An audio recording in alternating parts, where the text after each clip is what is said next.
There we go. We're recording now, so this is going to be a live video. Oh. YouTube, if you're watching this, welcome to this new video. Basically, this was meant to be a live stream. We were having all kinds of issues. The stream was looping. I'm going to remove it after I finish recording this. So we've decided to make a video from what was meant to be the live stream. So welcome.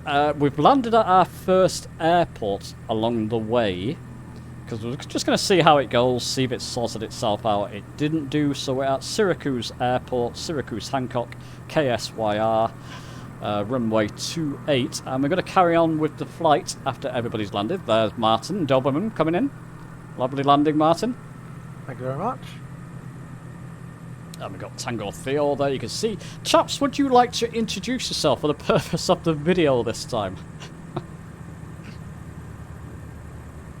Hi, yeah, Martin from the northeast. Doberman, sorry. Tango Theo, the Netherlands, flying a coder. Alan Tipbird, North or East Coast USA.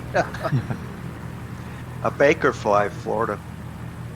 Opportunity from the UK, Hertfordshire. I'm in the snotty green Kodiak. Mike from the Vancouver, BC colonies, Kodiak. I'm Dave Wombleway from Dorset in England. I'm Ninja 6RR. Chris, I'm from Manchester, England. Should be announcing yourselves as you land. Yeah. Oh, Dave Absolutely. from North West England, opposite Liverpool. Lovely landing in the C208 there, fantastic. I think he's with us. You are with us, yep. Actually, have you landed? Yeah. There we go, so we're just watching people coming in, it's always fun. There's Tango coming in, lovely Tango. Thank you.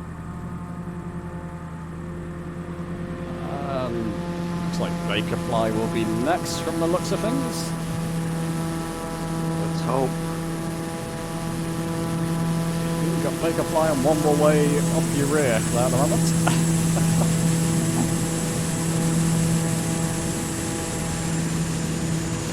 So yeah, apologies again, YouTube. Wanted it to be a live stream, wanted to follow the chat. I'll just have to do some testing. It's not the internet. I'll test it out. I don't know what it is. Could be OBS, could be YouTube, all kinds of things. Nice landing there, Chunsley, Steve, and Dave. Very nice.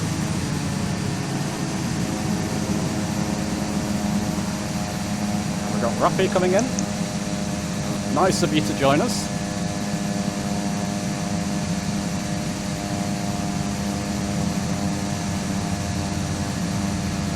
Lovely, lovely. Grand Caravan's coming in. I was tempted to fly the Grand Caravan because I don't like the view from the cockpit of this, the Diamond, but I do like the Diamond itself. I don't know how you chaps are finding it flying the Diamond. The view's a bit obscure to me.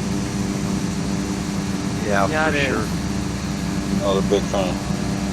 Nice landing, Alan, and Disco Dave. Lovely. I always thought the Diamonds weren't, their flight models seemed wrong. They seem to have a lot of problems. It responds nicely. I mean, it's a default aircraft, so I guess we have to expect it. It responds nicely to throttle inputs and behaves nicely. I just find that view. Let me just show you at home here, or people watching after the video, after we've recorded. That view, you've got that big sort of lump in front of you, and the actual dashboard is, well, you'll see later. I'll actually have to go external to spot the next runway. We'll get to that when we come to it. Massive perfect killer in that view. And then you turn and look out the window, all you see is the desert. Oh. That's true, yeah. Yeah, I could alter the cockpit default view as well, that's a good point. Ninja, very nice. Barrister flyer. Are you a barrister, by the way? No, How's it, Ninja? It's just a hobby. We're not in Australia now, sport.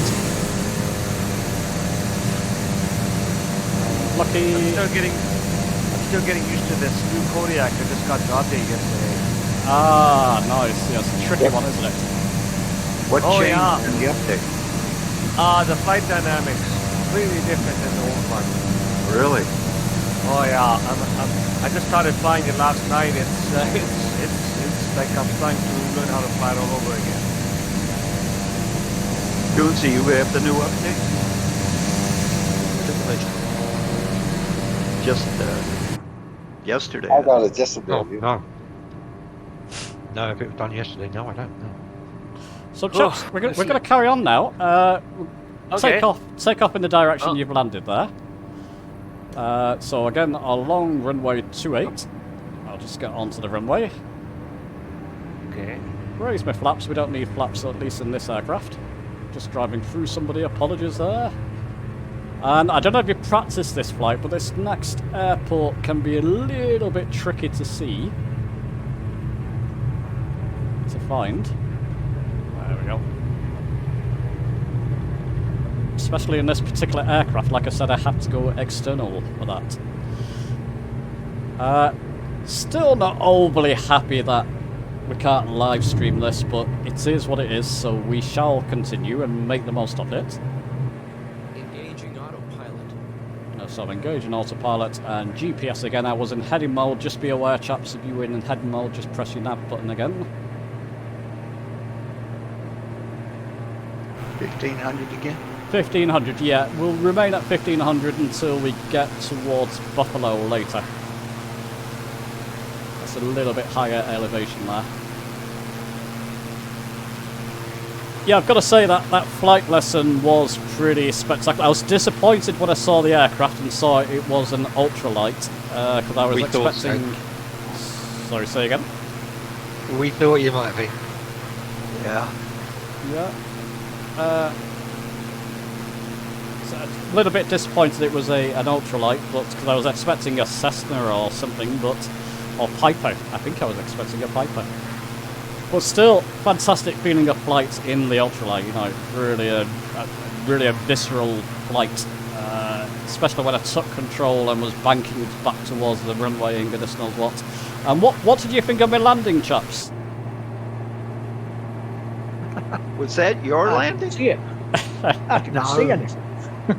I thought it was the instructor. Stop pulling our legs. I told you good job, but I did see the bounce. Even he said that. He had a gust of wind just coming into land and he really had to configure the aircraft because it was a blustery day. Yeah, that scared me half to death. And I've got to say, after the flight, I was exhausted. It was only a 45-minute flight. But So if you don't mind me asking you, James, what Yep. did you think to your knowledge of what you have learned in the simulator, or didn't you sort of say anything about it? yeah, no, he could see I was a simmer because he sims as well. He uses prepared 3D, I think, because he flies the Icarus on that. Unfortunately, we don't have an Icarus in Flight Sim, Microsoft Flight Sim as yet. But he said to me he could see I'm a simmer because I was looking at the instruments and looking at this sort of what would you call that? The rates of descent, or what do you call that? Oh, I've lost words. You know, whether you're whether you're climbing or descending. And he said, yeah, when I took control, I was keeping it nice, straight and level flight. He said, yeah, brilliant. You should, and he encouraged me to go back, so I may do. Well, how How I realistic? started and got my pilot license. Yeah. Yeah, just simming a lot and then going for it. And now I'm back to simming again. It's a lot less James, stressful.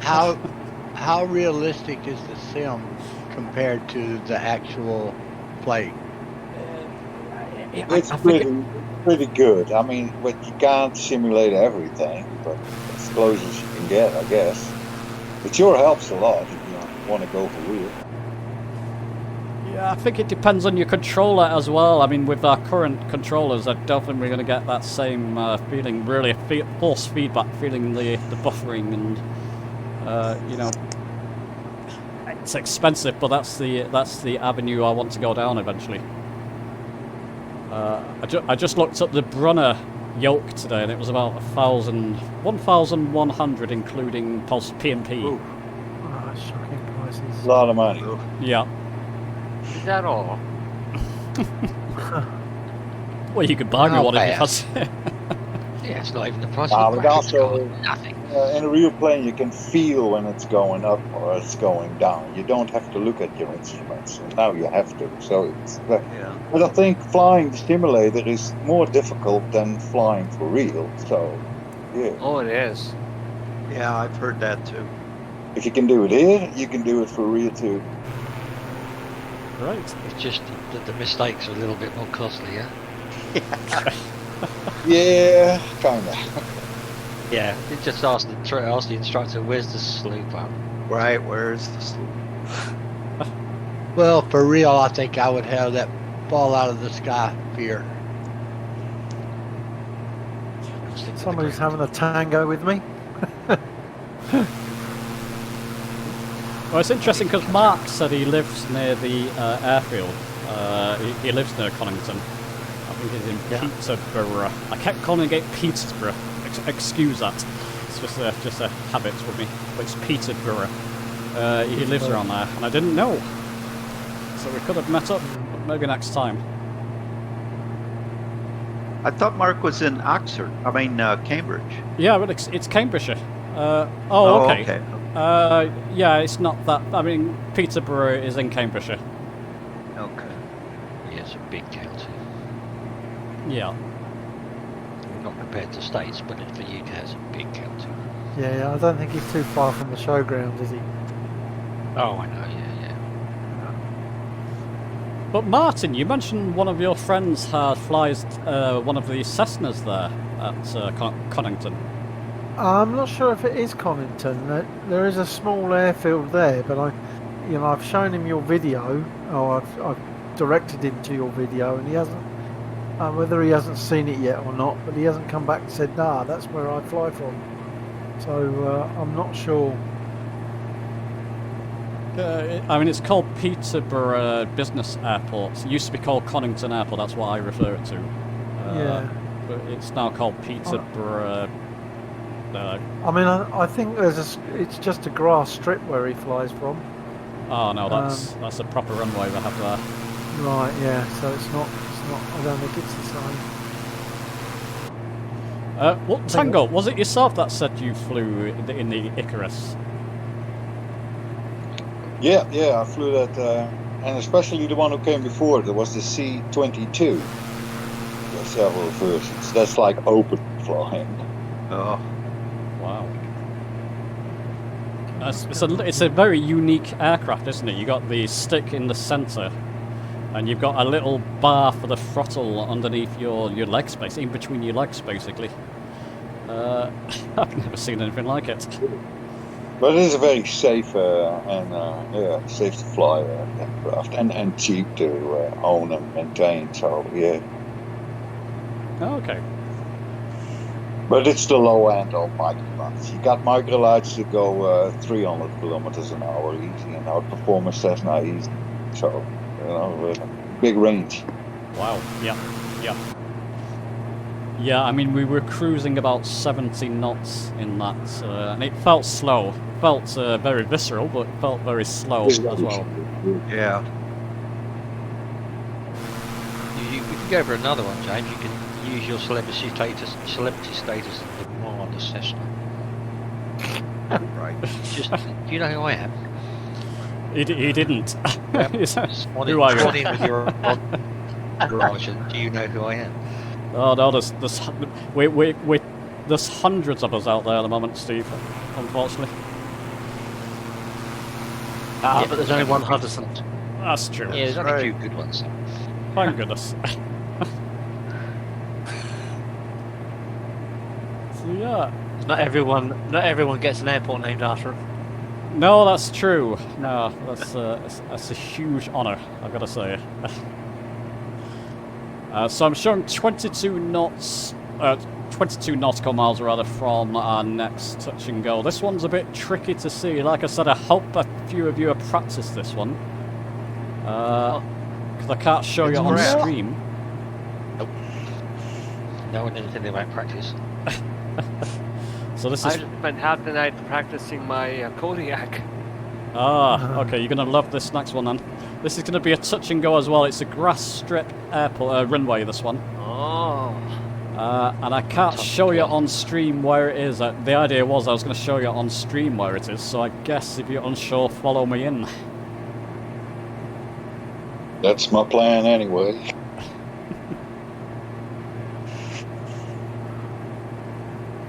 There we go, little nav map still working. Can I switch? I can.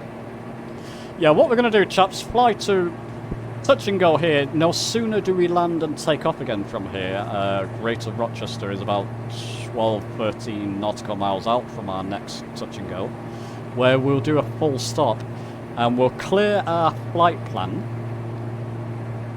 Let me just bring the people at home. Obviously, this is when I have finished recording this video. You'll see this, obviously. So we're going to do a full stop here at this airport. Then we're going to do some NDB flying. And the first one will be the Buffalo, Clump Buffalo NDB, which will be 231. And then the next one will be... let me just see, Hamilton NDB, which is 221. Don't worry, chaps flying with me, I'll help you set your NDBs, your ADF up for those. So we'll follow those two NDBs and then lock on to the Toronto VOR to land at runway 6 left at Toronto Pearson. Sounds straightforward? Yeah, sure. Good work. Okay, we're not Possibly go. What is up with this plane? Oh no, 27 nautical miles out. Still some way to go. Obviously, I misread that before. So a little while to go yet. Steve, have you done any flying yourself? Any live flying? Not in the control seat. I've been in quite a few military aircraft as passenger and loading and stuff, but not actually flying on airplanes or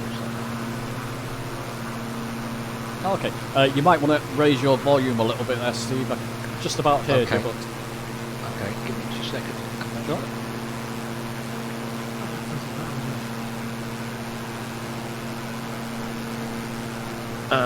Okay, right, that's any better? That's better, much better, yeah.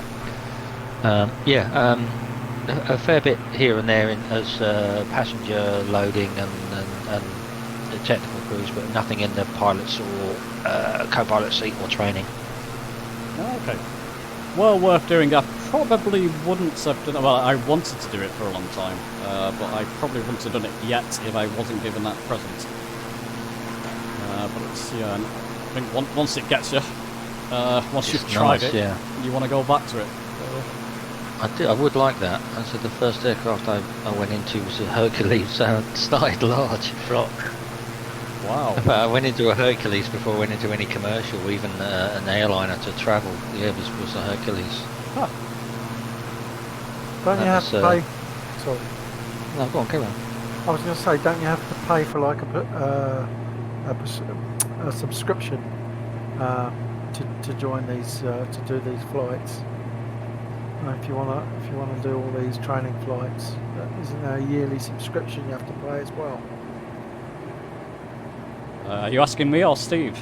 Well, No, yeah, anyone. Not me. I don't know. No. I just was led to understand that you don't just pay and fly. You lots of these companies that are doing training now ask for a yearly subscription, and then you pay per flight. No, there's a lot of companies like the one I was on. It was a gift voucher basically for a flight. Right. Just to pay as you. and you can do that as many times as you want, I think. We got a glider club right next to me here on the south coast, and I'm probably going to give that a go as well. Bit of gliding, 'cause I do like that. Yeah. That's awesome.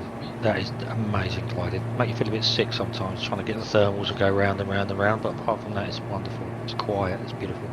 Wow. Very relaxing. Grab yourself a GoPro and a decent camera and just enjoy the flight. I took a learn how to glide course just outside of London in 1973. And Well, I was one then. The glider had absolutely no instruments, no radio, no battery, not even a compass. And the instructor, you know, knew where we were all the time. I certainly didn't. It was a thrill. I bet. Wow. So that's pure visual flying then, isn't it? VFR flying. Yeah, absolutely. The first 2 days we used a winch, but the weather wasn't accommodating, and the last 3 days we had a tow plane. And so we'd get up to, I think we dropped off at 2,000 feet or so off the tow. And we'd get up to about 6,000, I think. And you could stay up pretty much as long as you wanted. Wow. In that weather, it was springtime. I mean, the flight simulator now is doing some really nice gliders, and it really is good fun to jump in a glider rather than a prop plane. A training session, because I just can't get anywhere with them. I can't find thermals. It doesn't work for me. I just end up spending 25 minutes dropping, and then. I think the next. You can't see the thermals now in the next update. Yeah, I think it's going to improve immensely. Well, use the instrument, and in the Discus, I've got the free version of the Discus one, and there's a visual representation on the screen, but it just doesn't work. I tried it 4 times and then I gave up. I'll wait. I'm afraid with gliding you have to have the add-ons as well, which give you the thermals. Let's see what the update does. Maybe a lot of us will get into it then. I think it might. With Do you gliders. think it'll show that on the Xbox side? I'm sure it will. I'm sure it will, but I mean, there's nothing on the PC visually that the Xbox can't do. Yeah, yep. I was thinking of you say it was an add-on that you had to do on the computer side, PC side. Apparently, yeah, but I mean, in the sim update, I'm pretty sure that if they bring in gliders, I think I saw a video that they are bringing in thermal visuals in there. Yeah, they are. You can see the streaks going upwind. I think that was a video I saw. Someone else confirmed that. Yeah. Excellent. Something we need to try, I think. Here we go then. That'll be an interesting evening. Hudson? Yeah, absolutely. Get cracking. I'm going to leave that one to Mark, I think. With gliders, you have to speed up when you're landing, don't you? That's what I've heard. You have to drop your ballast, drop your water, and you just use your spoilers as you come down. You have your spoilers set on your on the throttle quadrant. You can have your spoilers set because you don't want them coming fully extended. It's really good fun. You'll have to come and have a fly with us, James. Certainly will, yeah, absolutely. I'm meaning to, yes. Yeah.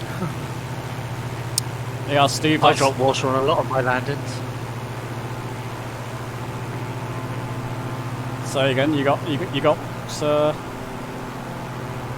No, I was just saying I drop water on a lot of my landings. Ah. Okay, chaps, we're not far from this next touch and go now, so I'm going to start to slowly speed down. Because this runway's a bugger to try and spot. Just trying to give you some hints. I don't see it as yet. I'm having to go external in the diamond just to try and spot this runway.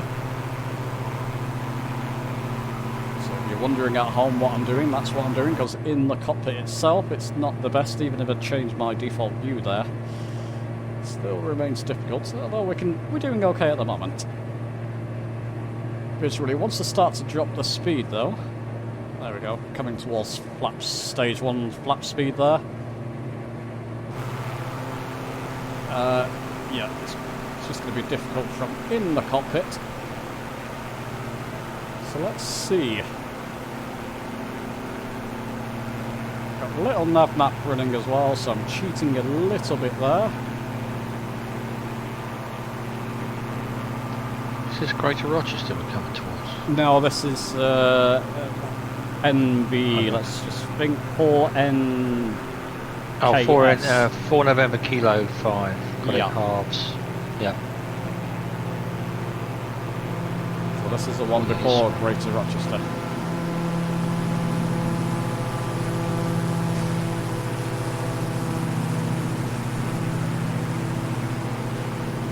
Oh, where be it? I don't see it. Ah, okay, yeah.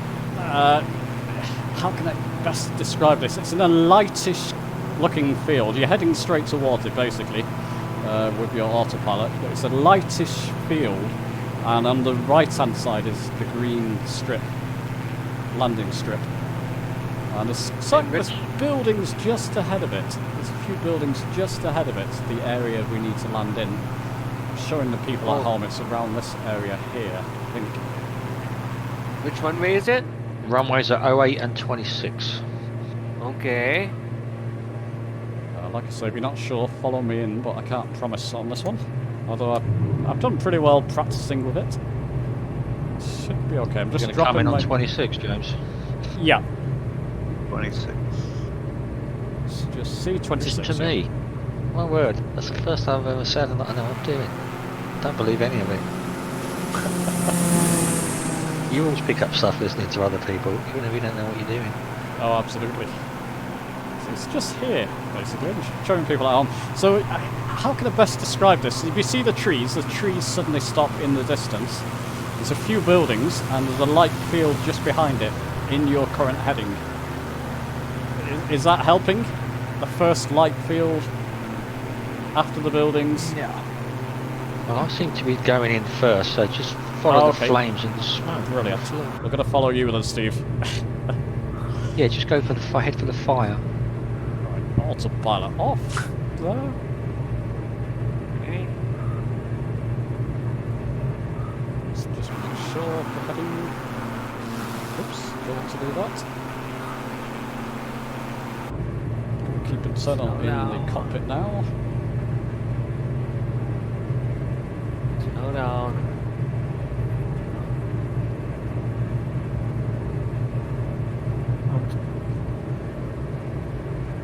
Just behind you, Tunesy. Yeah, back into the left and heading on. Yeah, I can Head see in it. I can see it. 80. I can see a strip.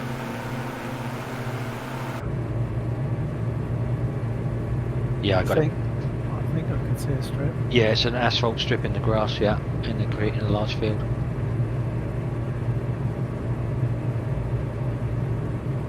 No, that's not what it was. I was mistaken. It's to my right and then to my left again. I believe I'm just heading for it now, chaps, if you're behind me at all. I believe.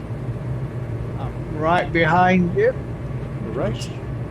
Oh, stalling. Coaching right, coming left. Hang on a second. I think I've lost it. Oh no, it's right in front of me. Thank goodness for that. That would have been slightly embarrassing there, yeah. So yeah, it's just that clearer piece of ground. What kind of colour is that? Yellowish, greyish, and there's a strip to the right of it. So I'm just lining up for that. Forgot my gear down, I have.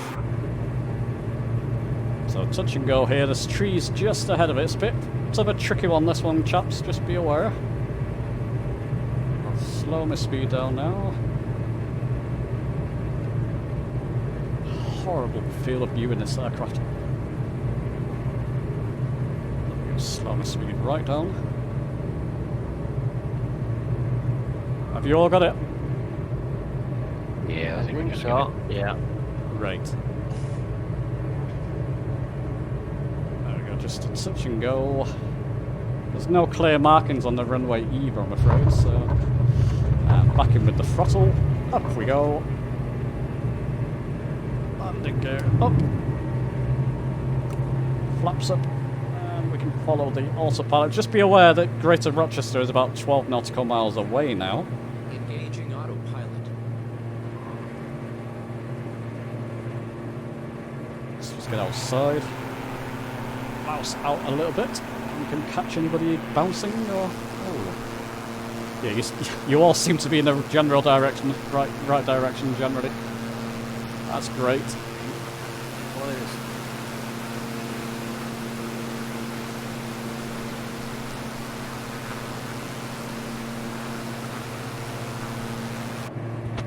There we go.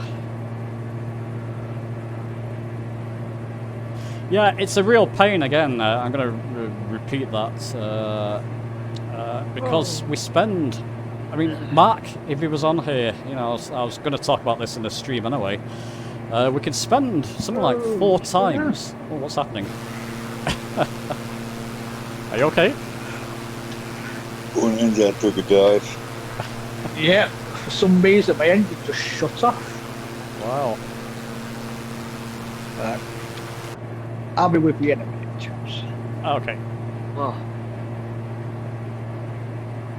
I was going to chat about this in the stream, but we can spend 4 times as long preparing for live streams, so it's coming up with the route, testing the route, tweaking the route, practicing to make sure you don't make a fool of yourself in the route. Very, very stressful time generally, and I'm sure Mark would agree with that. Mark, leave a comment if you're watching this video afterwards. And when it doesn't come together, it can just... disappointing. You know, typically it'll take a day or 2 to record a video normally, but these take 4 times as long to prepare for. But that's just life. And we are getting some kind of video anyway. Runway we're heading towards, guy. There's one flashing. It's the one to the right of it. Should be straight on, so runway 28, Greater Rochester. 109.50 on the ILS. Brilliant. I'm a big fan of little nav maps, easy for me to say now, James. Thank you to you. Oh, brilliant. Well, next video is going to be about integrating apps like that into the Xbox. You can't fully integrate them like you can PC, but you can still use them. So next video will be about that, various different apps you can use to some extent with the Xbox. I don't know if anybody, any of you are flying with the Xbox and are using apps, in fact. No apps. No apps for me either. Oh, okay. So that video might be of interest to you. All your videos are interesting. Great interest, yeah. It's Thank you. going to show apps and stuff.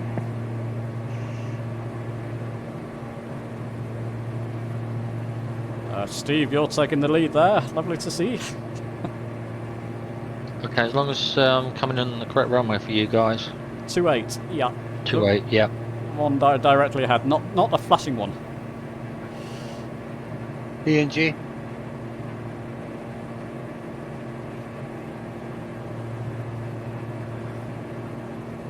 That was confusing. Oh, okay.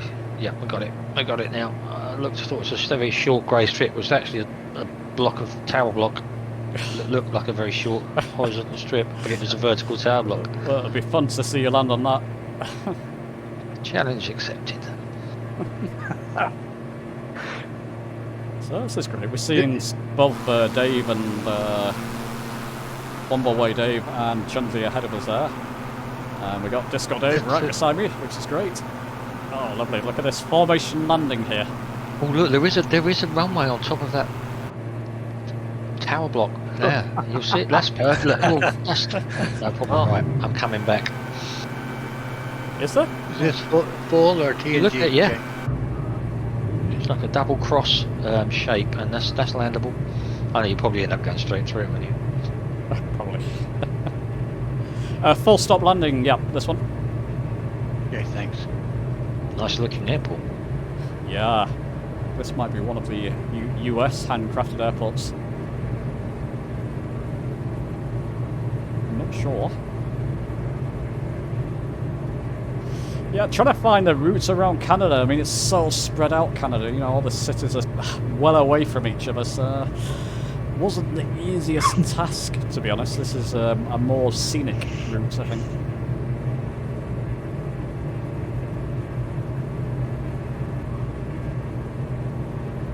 This bird just doesn't want to slow down. Oh no. Which is that?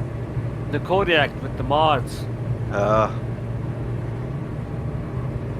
You have to do it like the real thing. You gotta like 5 to 10 miles out. You gotta start putting the brakes on. You can do a bit of slipping. That's a big change. A few people ahead of us there. Lovely to see. Nice landing there, Dave. Wombleway and Steve, you're a bit ahead of me, so I couldn't see you.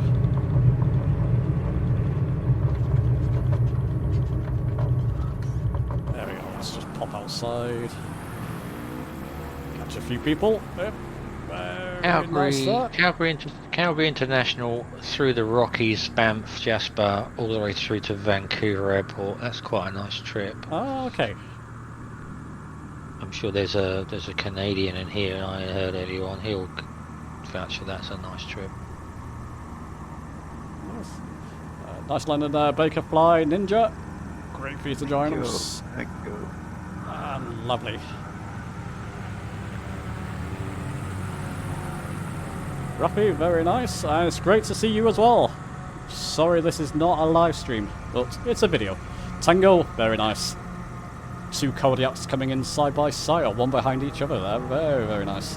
Yes. Alan, you're bringing up the rear there. Yep. That's fine, I can take a breather, take a sip of water.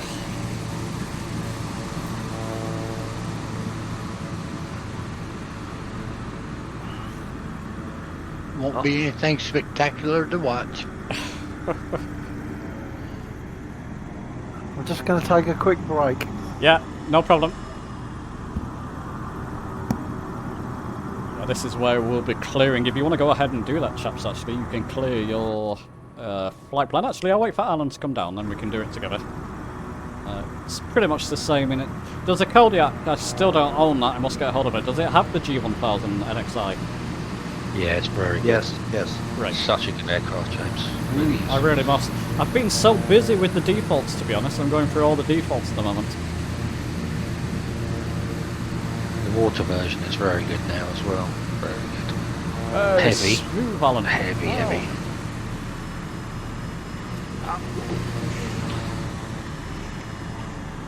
You have to pay extra for the water version of the Kodiak? Yeah, it is. It's a separate. If you've already bought the Kodiak, it's a little bit discounted, but yeah, it is an extra. Yeah. But I mean, the default Kodiak is just amazing. Yeah. It actually works now. It doesn't sort of decide to dive into the ground when you put autopilot on. It just works every time. Oh, that's good. That's my go-to plane. Yeah, I don't blame you. I hope it still works after this update. A little more challenging, I guess. It's a bit worrying, isn't it? We've got another sim update on the way. I'm not looking forward to it. No, I think this update's going to be a small one, I think. Is it? Okay. Yeah, I think so. I'm not sure, but I think it's not going to be as big as 10. Good. Oh, 10 actually it didn't do me any favours, 10, but there we are. It kind of put me 10 FPS lower than I was getting with 9, but I'm still working on that. For you, Steve, it was a good one, wasn't it? This SU-10, yeah, it worked very well for me. I was quite happy, no issues. A lot better frame rate, a lot smoother. That's one thing I've noticed. Yeah. Yeah, it looks a lot better. The sim generally looks better. Just didn't do my my laptop any favours. I think it's the processor letting me down at the moment with that. Poor thing groaning under the weight. Yeah. Yeah, I may just have to reinstall stuff at some point. Just do a fresh install of everything. I think it's due. Might solve a few issues. Come to that later. Was it Martin that went away for a break? Yeah, it was. Yeah. Was your laptop got an RT in it? Are you capable of? Can you do DLSS on yours? Yeah, RTX 360. But it's a laptop variant, you see. So it's not as powerful as desktop. But it will take DLSS, and does it make any difference? Do you know? It does. It gives me a few more frames. I tend to not have it on though, because the instruments are more difficult to read for me. Yeah, I'm on a 3070. I've noticed that, I mean, between TAA and quality, DLSS quality, there's about 5 frames, but if you go lower on the DLSS, it makes no difference whatsoever to the frame rate, and you just lose quality. It just looks terrible with no discerning frame rate. Right. So that tells me it's all down to the CPU. James, are you on the current NVIDIA driver? Yes, not the current one. I think there's one that's just been released. I think I'm on the studio driver. It works better for me. Oh. There was one just released a day or two ago. A new 2 one. days ago, yeah. Yeah, I've got it in. I did have that notification and it crashed, but only the once, and it's not come back. Oh. I'll give that a try, anyway. Seems fairly stable, he says. A little bit more frames, a little bit more. Right, chaps, we're going to crack on, because we're making a video of this, and people are going to be twiddling their thumbs and thinking, come on, get on with it. We're going to clear the flight plan. So right G1000, I showed this on a video. Click the FPL button. And then go to menu. Click the menu button. Are you all okay so far? Yeah, got that. Yeah. Yep. And go down with the FMS inner knob to the unit to delete flight plan. And enter. I know this one because James taught me. So that's cleared. Now we're going to be doing some NDB navigation, ADF NDB. So on the left G1000, you've got on the bottom there ADF DME. Can you all see that? It's in the middle on the bottom bank of buttons. If you click on that, and then click the outer to the unit, so closest to you, the knob closest to you, just move that up, mouse up on that once. You should have the first digit highlighted. And the outer knob to the unit, I'm going to call that the outer knob, and the inner knob is the inner knob to the unit. So the outer knob, mouse up once to put that to 0. And we want to set our first NDB, so our ADF, our first NDB. I had this written down. It's going to be the Clump Buffalo ADF. It's 231. So basically I'm using the outer knob to change the digits there. So 0231, yeah? Yeah, sorry, yeah, so it's going to be 0231, yeah. Okay, thank you. Inner knob to go to the next digit, and I'm sure anybody's got a problem with this, not sure how to do it, please let me know. I'm getting ADF DME tuning. Yeah, that's right. So if you click on that FMS knob in the bottom right of the G1000, the outer knob, if you just mouse up on it, you should be able to alter the numbers. Yep. 321 it was? 231, 0231 you want. 231. Yeah. Okay. Once you... Okay, James, what should we read across that whole line right there?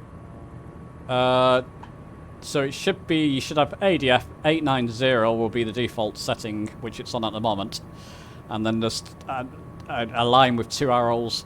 Next to that you should have 231. 0231 decimal 0. Okay. Yep. Once you've got that, just press your enter button on the G1000, bottom right, and then press enter again to make it active. And on the center, on where in between the two G1000s, you've got that center panel. Depends on what you've got your sound settings on. If you click the ADF knob there, button rather, you'll be able to hear the Morse code depending on your settings. You want warnings all the way up in sound. and you want engines about 40-50%. Should be okay. Do we already set the second? Yeah, you can code? do. That'll be Hamilton. That'll be 0221. 0221. So you can set the second one doing the same thing. Outer knob to get the first digit highlighted. So I'll do this. 221.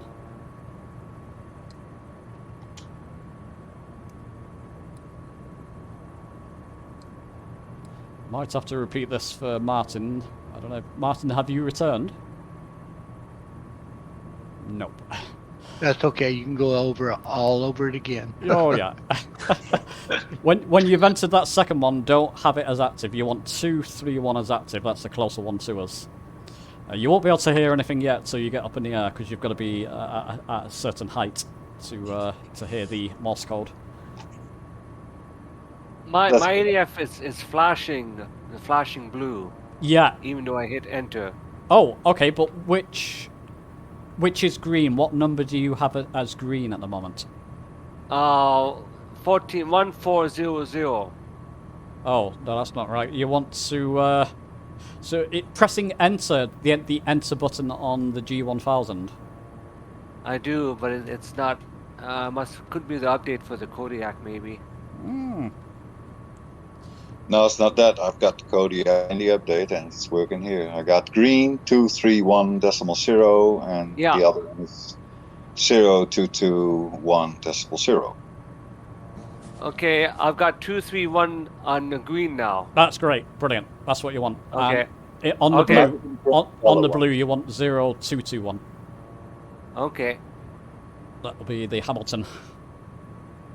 And if you want to, chaps, you can also enter your COM1 frequency. We won't switch to it yet. In fact, you won't be able to pick up on it yet. But you can enter the frequency, which is 112.15. So that'll be on your your NAV1. My apologies, NAV1. So we might as well get it all set up now. 112. Are you all okay? Yeah, was that 112.5? Decimal 15. Thank you. 112.15. If you make it active, you're not going to get anything. Oh, yes, it does pick up. It does pick up, but we're not going to follow that. It should come up YYZ. No, not for me. Okay, it didn't for me earlier. So it's strange it's doing it now. Is it 112.0.1? Sorry. 112.15. I'm going to leave it off. I'm sorry, if you're watching this at home, I'm using my radio panel, which is lovely to have next to the yoke. I've got to say, it's really a game changer when doing this type of flying. I'm just swapping it in and out with the actual radio panel itself. So that's good. ADF box, you can either... Well, you might be best leaving it open because you've got to swap the frequencies later. I can close it myself because I've got the... No, I'll leave it open for the viewers at home.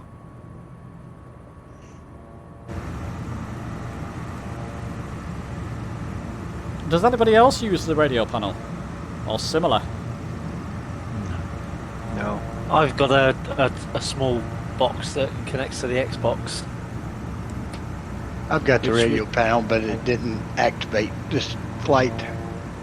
Oh. Small box for the Xbox? What's that? So it's by a company called Axair. Okay. I can ping the details over. Please do, yeah. That maybe it's something I could do a review. I didn't know about that. Maybe I have heard about it, just not got round to getting it. That would be good. And you can enter VORs, comms, and ADF, that type of thing. Yep. Wow. Yep. That's a game changer. Yeah, it's very handy little thing. Yeah, it's fantastic. What was that NAV1 frequency again? The NAV1. Yes. Yeah, NAV1, 112.15.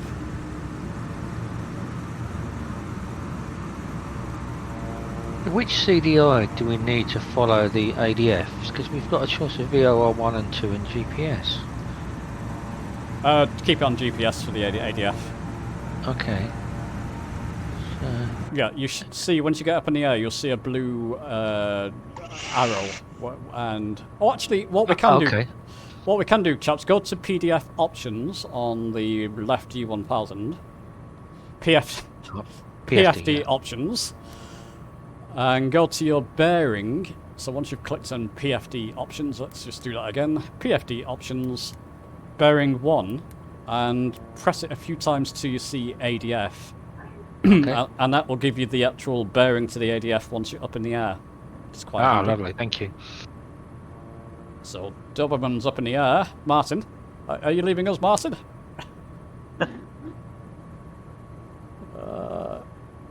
He's off.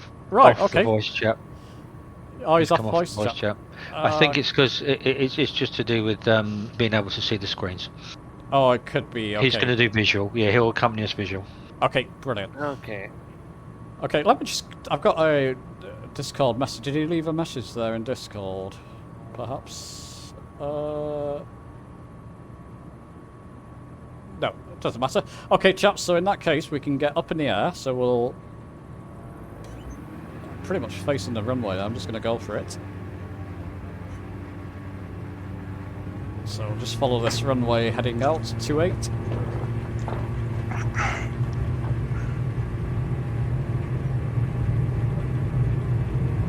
Pretty much when you're about 1,000 feet altitude, you should hear the Morse code or you pick up the ADF bearing. There we go, up in the air. Oh yeah, sync your heading bug, and you can even stick it in autopilot and heading mode if you want. That actually, I recommend that. So sync your heading bug, have your heading bug directly ahead of you. I'm just going to go autopilot heading mode. Any second now, we should get that first ADF beeping at us.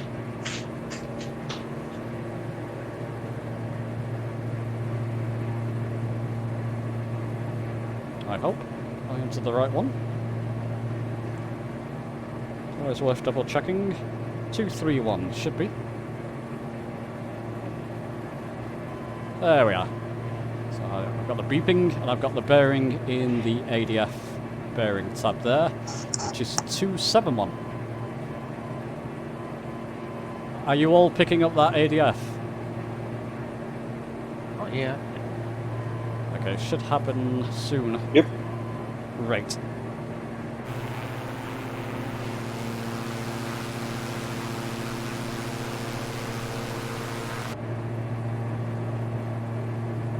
So the bearing for the ADF, if you've not got it, is 271 bearing. 270. No?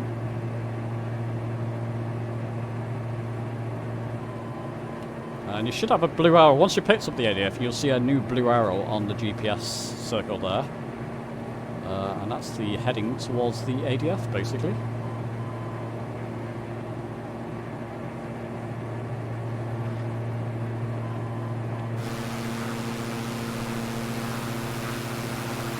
Are you all okay? Yeah. Yep. Yep. Right. Oh, wait, but no bearing. Just double check your ADF frequency, Steve. I've done that before and I've entered an errant 1 at the end. DG 1.0 is active. Yep. You might want to climb a bit if you're not picking it up. Sorry, Okay, James. let's give it another I 100 feet. had to nip out there, James. I had a personal call. Not a problem, Martin. Did you get... You probably haven't... we're following ADFs at the moment. Do you know how to set up... It's okay, mate. I'm with you. Okay. Okay, yeah, basically, we'll guide you in the right general direction. Yeah, I've got you. Well, I know where you're heading, so... Okay. This is actually quite a scenic route we're taking here. You do get a lot of towns and buildings and goodness knows what, so it's quite a pretty little route.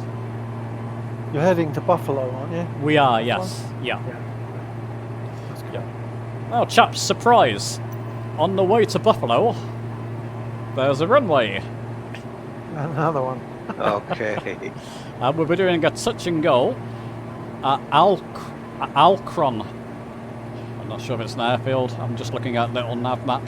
It's Akron, and it's runway 25. It's pretty much on your way, and it will be flashing at you, so difficult to miss. We'll just do a touch and go there. Sorry, repeat that. It's not a tennis court or something. Yeah. Okay, I've got the idea. It's on 221 instead of 231. Sorry. Ah, okay. It's on there now, Right. And the idea here, chaps, as well, the idea here is that we'll fly through the ADF and you'll see the blue needle on the G1000 go behind you. We'll follow it away because you won't be able to pick up on Hamilton. They only have a short range, these ADFs. So we'll have to track it away, this current one, until we can pick up the 221, the Hamilton one.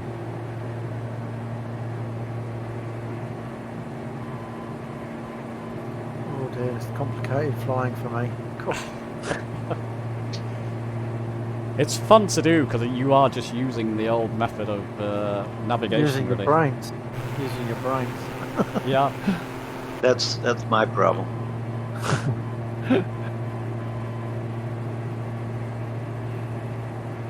It's fantastic when it works, you know, it's When your brain works. well, all of it, yeah. Well, I mean, a few of you guys have been flying. Maybe one or two of you have been flying. You were saying in the 70s there. What kind of navigation were you using back then?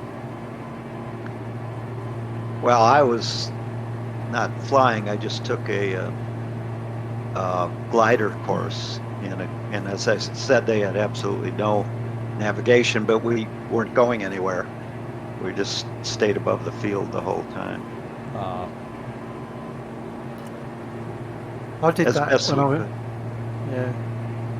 I say I did that when I was younger, and there was something called, I think they called it the Baby Bell, and it was a two-seater glider, but they sat side by side, and the cockpit was open, and that was quite good fun. But that was all done at Duxford back in the day when you could afford to do it.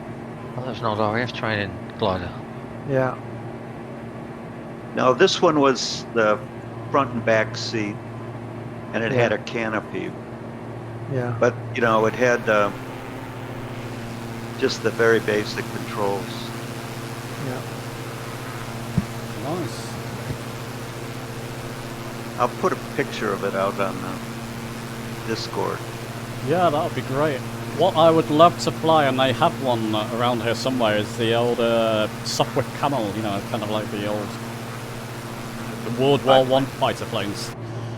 Love to fly in one of them. Yeah, they come up to my neck of the woods at Shuttleworth. I think they got one now, maybe two. Nice. And did they do pleasure flights there, Steve? I'm not sure. I really don't know. I think they do. I don't think it's one of those rock up and book one, but I think they do organise flights from there. I think it's done possibly through a private website, but nothing is advertised at the side of the road or. Right. That'd be well worth. Maybe we can do some wing walking as well. That's somebody was chatting. My friend was chatting to me about that before. She has a friend who did that. The walking around, you kind of strapped to the wings and walking along them. That's good. Yeah. That's good fun to do that in VR. Yeah.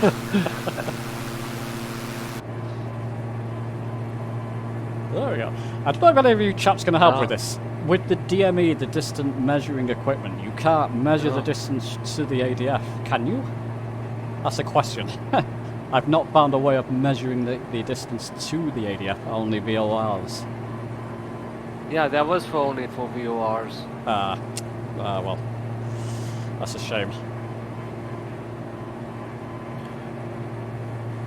No, my ADF doesn't work. I don't know why.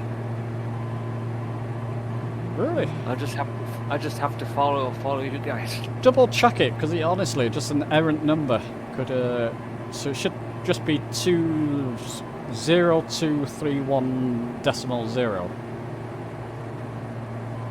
Yeah, that's what I got. Are you in GPS mode? I don't think it matters, but... I am. See, I can switch between 231 and 1400. I can go back and forth, but nothing happens, and I've got it on GPS mode. Oh, okay. Yeah, it's probably not something you're doing. It could just be a bug in your system. Yeah, maybe. I think so. Yeah, I think so. I think the ADF distance and the VOR distance is down to the fact that VOR's inactive. It works two ways. It comes from the aircraft, I think, and then just the ADF is just a passive, which comes from the transmitter itself. So it's only one way. Yeah, we even used to use radio stations for the ADF. You could listen to your, you can listen to your AM station. Yeah, non-active, so there's no back and forth to give a distance for time distance. No. So mistake for people at home there. I had it in nav mode, not heading mode, but now I've rectified that. So I'm following that ADF now. That's good. Just wondering what was going on. There we go. So I'll just switch you at home there to little nav map and show you the direction. So we're heading towards Akron Airport there. Touch and go at runway 3. What runway was it, chaps? Can I zoom in there? It's 33, isn't it? 25. Runway 25, and that should be flashing. We'll follow through that ADF, NDB rather, and then continue towards Hamilton. There we go. Can we see that flashing runway? Any signs of the flashing runway, chaps? Oh yeah. Nope. Of course I had it. Yep, runway in sight. Right. Right in the horizon.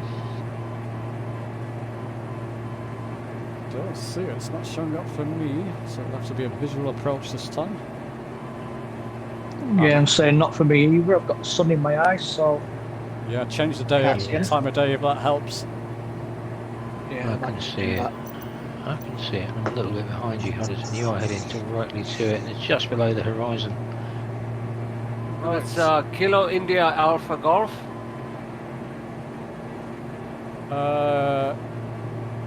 On nav map it's just showing 963, I'm not sure. Can anybody confirm that? Yeah, KIAG, yeah, Kilo India Alpha Golf. Okay. Niagara Falls. Okay. Are you sure that's not Niagara? That's Niagara, Yeah, yeah? it is Niagara. Yeah. No, we're heading towards Akron, chaps. Oh, okay. Oh, Akron, okay. Akron, 9G3. Yeah. 9G3, yeah.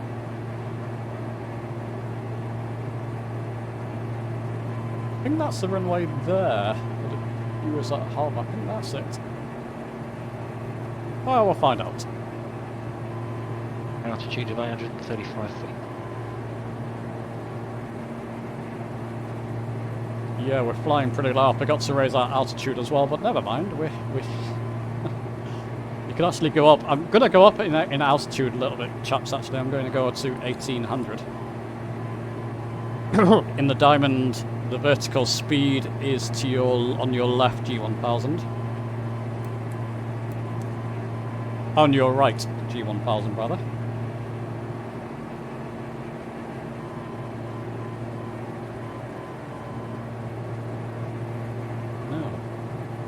Oh yeah, the flashing lights are back on there for me. Okay. Just change the time of day. I'm on default. Yeah, I'm on default view settings, so I've got my terrain level of detail on 100%. Okay. Yeah, there it is. Is that the runway? Two flashing lights.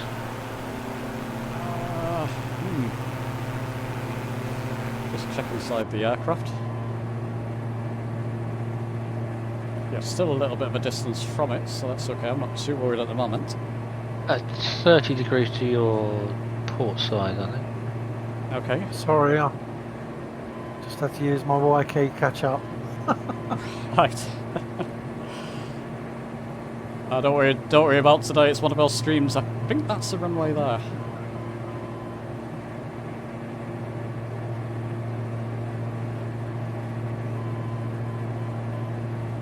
It is, yeah.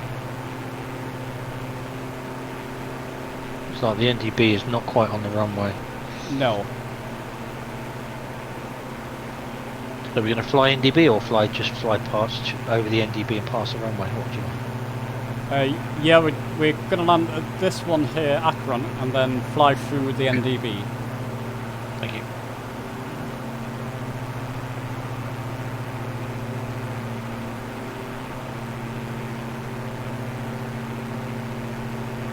That must be it. That must be it. That's fine. So, how's our speed doing? Okay.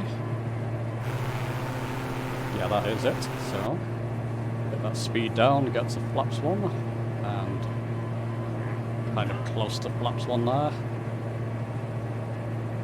That'll do. Straight down. Is this a landing or a touch and go? Sorry. Touch and go. Touch and go, lovely. You missed it, I think. Oh, there you go. Still made that. Finals.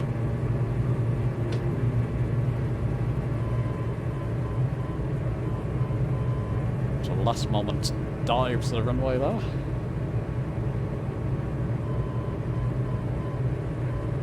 Yeah, it is flashing, it just wasn't clear enough for me, but that man, I can line back up with that. A lot of trees in front of it. Yeah.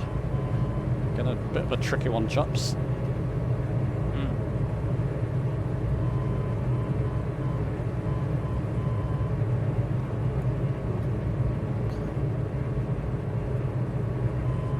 Fast.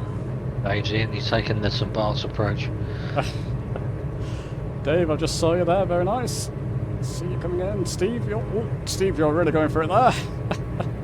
No, you seem okay, it's just my angle. No, I'm okay, 112 knots. I think it's just optical illusion. Just speed up a bit, I'm about to crash into the trees. I don't have any of my settings, I've got them all set to realistic, so that would be a disaster. Right. Oh. There we are. Got a touchdown. Pew, You really do like to fly close to the wind, didn't you? Oh, yeah. Just close to the sun. That's the best way, isn't it? If you can't replicate real flight, you're going to make it as difficult as you can for yourself.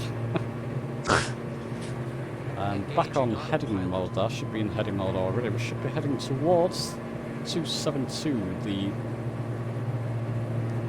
So I'm still in heading mode, chaps, and I'm just looking at my reference on the G1000 to check, show you at home. I'm looking at this purple reference here and just following that with my heading mode, blue.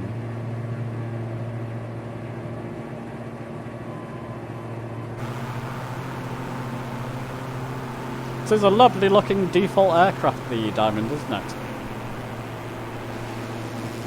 It is actually, it flies really well. It's just obviously the view from inside is not the easiest. No, even in VR, are you in VR, Steve, or? Oh, No, I've not used that for a bit, no. In the Kodiak it's a bit larger an aircraft, it suits me better. Right.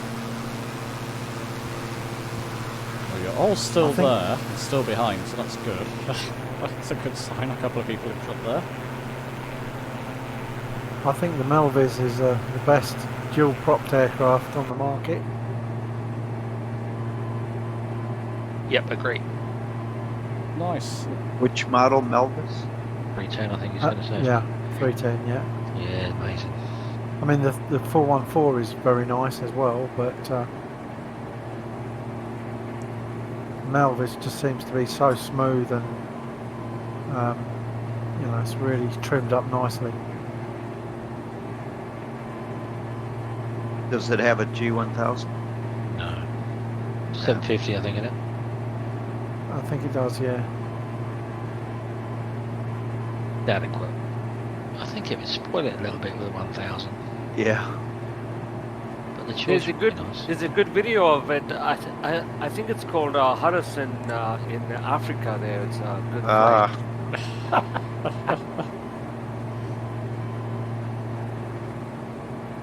Doing the drug runs.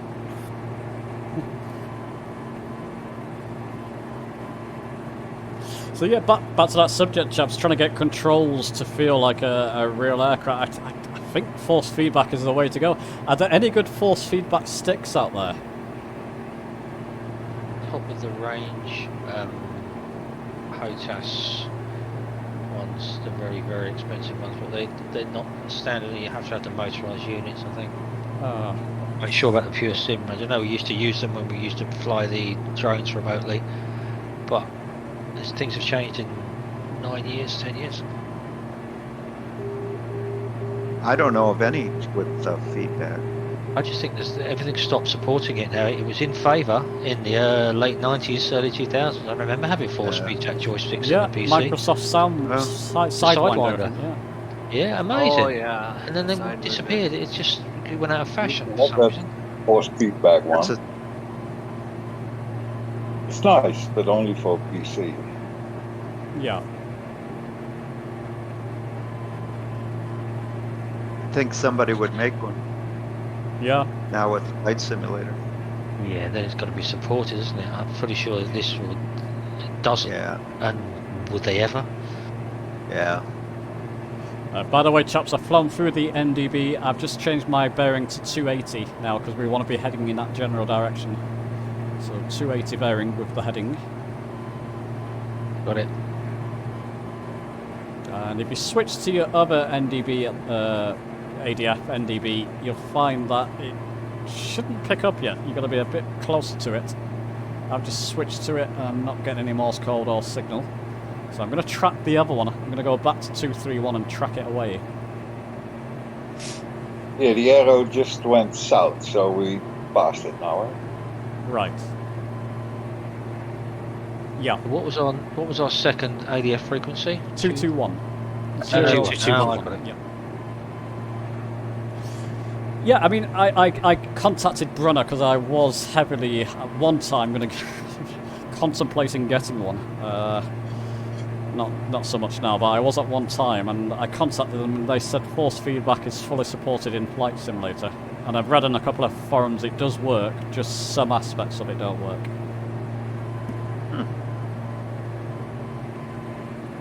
It was immersive. I do remember it, very immersive, and that was even again back in the early days of PCs and early Pentiums, and that was very immersive.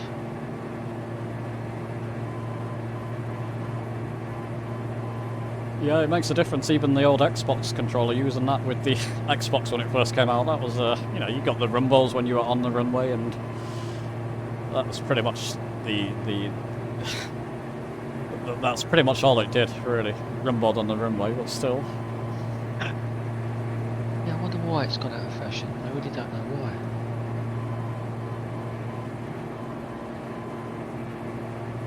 why. What's happening, Steve? I just don't know why it went out of fashion and why it got forgotten. Oh, right. Oh, the force feedbacks. Yeah, I can't understand it. It's one of the best technologies around, and it just disappeared. At a consumer level, anyway, it disappeared. Yeah. I mean, professionally, it's still used. A lot of military still use it, and experimental companies still use it, but not in commercial and public and commercial flying. I just don't know why. I suppose it was a Microsoft. Oh, I think I probably know. It was a Microsoft product, wasn't it? And Microsoft patented it, and then it was licensed. And maybe the license was just too expensive for people to follow on, and the technology and the prices of motors and would have made it too expensive to produce joysticks. Right. Maybe, yeah. Yeah, I know the Yoko is quite a popular yoke as well. That's force feedback, but that's again £1,000 over. Yeah, sounds about right. Good evening. Good evening. Does that sound like a Sparky? Is that a Sparky? Sparky. Ah, welcome. No, it's not. No, it's not Sparky, if you're talking to me. Ed. Sorry, Ed, you sound like Sparky. Same part of the world. Ed, nice for you to join in voice chat, by the way. Are you with us in the flight? More or less, I'm a little bit behind you, but I have a faster airplane than you have. But I want just to confirm something. You were talking about the Yoko yoke. Yeah. I have one, and it doesn't have force feedback. It doesn't? It's the Yoko Plus. Ah, okay. Does the new one have it? Because I was looking at one before, and I'm pretty sure it's... Okay, I'll have to look back. Okay, thanks for confirming that. The only one that I know of force feedback is the Brunner that you just mentioned. Yeah. Okay. Thanks. I shall re-look into that. Maybe that was just wishful thinking. Okay. Doesn't the sim? Sorry, no, you go Doesn't first. Doesn't the sim have to support it to send it some signal to say what's going on with the plane? Oh yeah, definitely. But again, this is a Microsoft product, so yeah. If anything else is going to do it, it would be this. Yeah. Yeah. Now the Brunner comes with software. The Brunner comes with software you use, which somehow combines with the sim. Somebody third party could do that. I mean, it's going to be amazing feeling the rumble of a yoke. I mean, again, the yoke. Honeycomb. You can imagine if Honeycomb made something with motors in it, it's going to be stupid money. Yeah. Also, the Brunner doesn't come cheap, so for that reason, I decided for something else. Especially also if it comes out of Switzerland, then some additional costs come on top of all that. Yeah. How is the Yoko anyway, Ed? I find it quite good, but it's also not really inexpensive, I would say.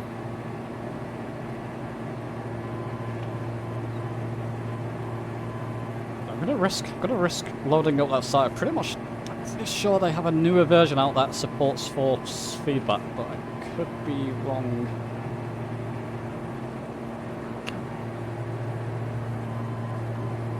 Yeah, but inexpensive and good don't really match when you come to flight simming. Right. You have a point there. I was in a different frame of mind a year ago or 9 months ago, but I've learned to realise the two don't really go together.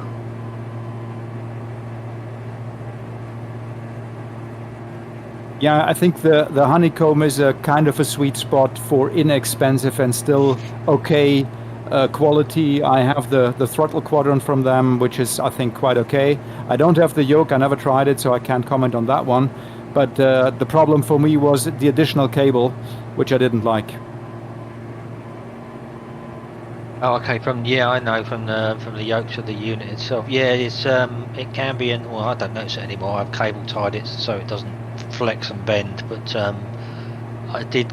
I thought mine was broken when I set it up, and then Sparky told me, "Have you connected the cable?" And then my head went down, and I was really disappointed that it's got a stupid cable going from one bit to the other. Oh wow.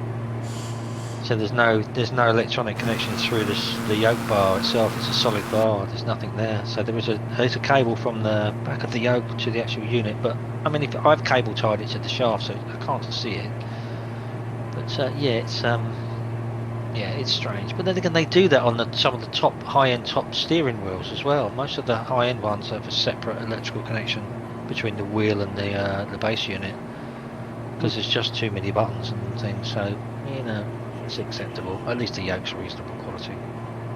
Yeah, it must be nice to have one. It's still too heavy. Yeah, yours is in somebody else's house somewhere, isn't it? It's probably somewhere closer to home. Yeah. Yeah, they're giving yours to a bloke down the road. Less shipping costs. But Mark had the same issue. We had his day one pre-order cancelled as well, so quite a few of us did, I think. It's going to be down to a choice of countries who to ship to. Yeah. It's purely down to the market, purely down to this regional sales or the company's top sales going, no, we need to put our products to whoever can give us the most. Whoever can cause us the least problems. Yeah. I am interested in this upcoming Velocity 1 flight stick though. It has a lot of features that are worth exploring. Whether they're going to all be supported in the sim is another question. But it does look pretty fascinating.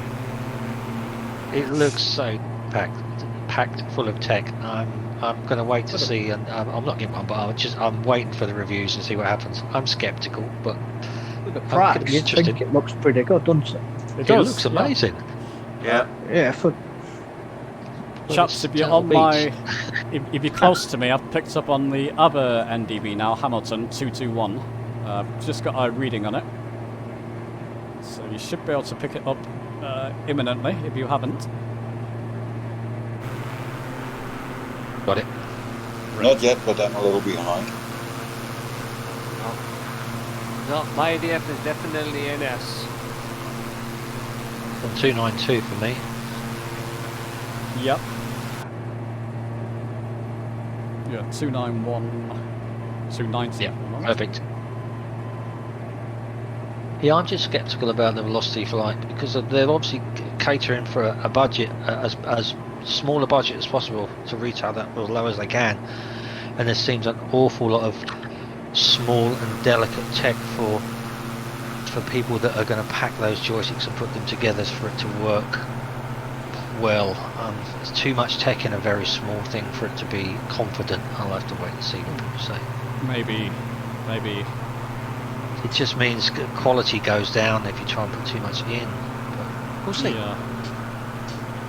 But at least they deliver, unlike... yeah, at least they do deliver. I remember I got mine the next day and ordered it. Is there any price indication on the joystick? Yeah, 129 UK.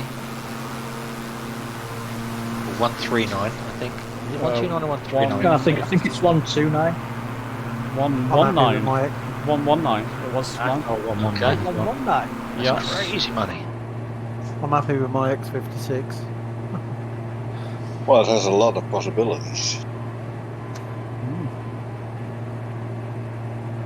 I mean, if it does what it says that it will in the advert, then it'll be a cracking product. Yeah, that's a lot of where my skepticism goes as well. But it won't accept my foot pedals, I think. Which foot pedals do you have? The Thrustmaster ones? Oh, okay, same as me, yeah. Oh, okay. Is there no connection in the back to accept another set, or are they going to do like a separate box? Well, they might do. Because they still haven't. They've got their own foot pedals, haven't they? They've got their own. Yeah, they're coming out with them. There's no news that they're going to be compatible together. Apparently, you can link them together, daisy chain together to the velocity one as well. So I've heard. Yeah. So it'll be interesting to see. Typically, I mean, I've got the what's it called now? The yoke system, HOTAS systems. I got a couple of them a while ago. It's not going to come to my mind now. They were great, but there was one thing, the rudders controlling it wasn't the best. So I'm hoping it all comes together on this. So I know they're solution. I know they're quite old, but what are the Satec ones like? I've never used rudder pedals before, and I've just been given a pair. Oh, they're great. You don't all sound. I've never had them. I think I've got the Thrustmaster ones. Yeah, I've got the C-Tech, or what they used to call them, Logitech rudder pedals, and it's good. They work okay. I've never used them before, so it's just a starter for me. Yeah, and I used Logitech, or they call it C-Tech now, throttle quadrant with the honeycomb setup, the yoke and keys. I've been told they're excellent for flying the helicopters and the gliders. They're a must, apparently. I think foot pedals or rudder pedals need to slightly less fuss is needed when picking a pair, because it's your feet. You don't have as much, and you've only got two more of the pedal made for the brakes. Yeah, you've got less. I mean, there's no buttons on them. There's only two main axes. Right. I should say one axis and the foot pedal itself, the brake levers. So there's a little bit less fuss, so they don't need to feel quite as good, which is why most of them seem to be really pretty good, and the older ones seem to be even better. Yeah. Well, fingers crossed. No, I think you're fine, absolutely fine. Yeah, I mean, I'm using my old Thrustmaster ones that I got with the HOTAS, and the HOTAS is basically just there as a server for the pedals. But I'm fine with the Velocity one. Yeah, I mean, it's not very inviting. £250 for the Velocity 1 rudder pedals, is it? That's the only thing that's putting a lot of people off. Oh yeah. Yeah, I mean, given that you can buy the HOTAS and the pedals for about 130, 140 quid brand new. Yeah. And they work pretty good too. Yeah. I can't understand why they're charging so much, given that there are other options out there. Yeah, I've got the Thrustmaster ones, and they were 90, 85 quid, and they're absolutely brilliant. Can't fault them at all. Obviously, there's a lot more power going down through your legs, so yeah, you know, you get more control. But apparently, you really do need them in flying gliders. Yeah, you need to use rudder when you turn in a glider. Yeah.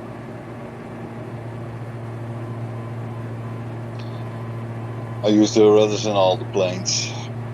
Yeah. Just a So, bit different. Side It's slipping. a bit awkward with a twist stick. True. But you know, that's all I've ever used. So Works pretty good too. That's what I use. You'll love them, Martin. And literally, the second you plug them in and put your feet in them, and the first trip down the runway, you're going to go, oh yes, It's just that. Why didn't I do it? Why haven't I done it before? Right. And then it's just a natural. It's as long as your legs and your feet are okay, and they work fine, then you'll love them. Oh, you've got me all excited now. Yeah, I'm plugged in, mate. Do it now. Do it now. Do it now. I haven't got them yet. Oh, okay. I was very much of the same opinion before I got mine, and I remember Aces saying to me, once you've got them, like it just seems like, well, I'm paying all this money for two pedals that don't really do much. They just slide backwards and forwards and tilt forwards and backwards. Yeah. And you don't even use them in the air very often. No, exactly. And I think, can I justify spending that money on these pedals that I'm not really going to use much? And I remember Aces saying, once you've tried them, you'll never want to go back to not using them, and he's absolutely right. Yeah. There is. And it's surprising because when you're coming into land, you can do some fine tuning. You can slew, and it is amazing what you can do with them. Right. Losing speed, great fun for losing speed. Cracking. Cracking. Side slipping. Yeah, that's really. It's just so simple with it. You just whop full pelt one way and just stick your elevator the other way. It's just perfect. It's really easy. Do they all have brakes? All the different makes? Do they all include braking? Most. Yeah, I think Thrustmaster and Logitech, Thrustmaster and Satec do rather. Yep. Brakes. Definitely. Yeah, but not all of them have them. There are a few out there that do not have brakes, so it is worth checking. Those two have, though. Yeah, there's a couple that are just slide. No toe brake.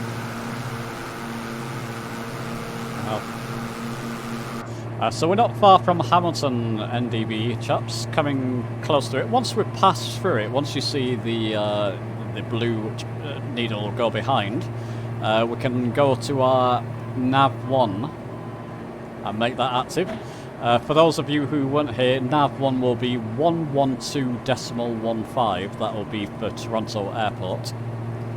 And that should lead us straight to runway 6 left, essentially.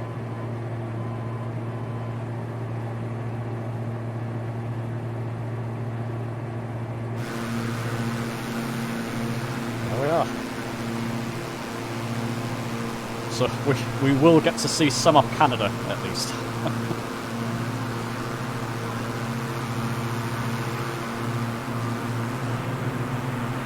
I think we can do a bit of goose formation here. Yeah, there's a lot of autopilot work going on today. Oh, very nice. Look at that. Yeah.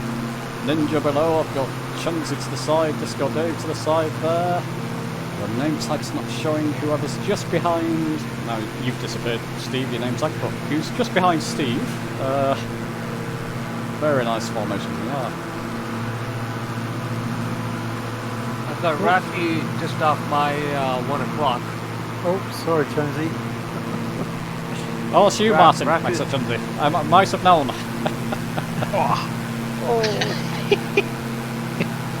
Yeah. Rafi 2710 is on my 1 o'clock. Right. Speaking of name tags, how do I activate them in VR? I have them in 2D, but I don't have them in 3D.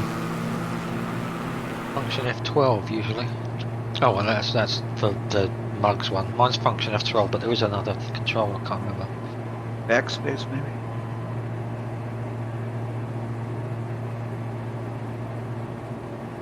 Backspace, yeah. I think so.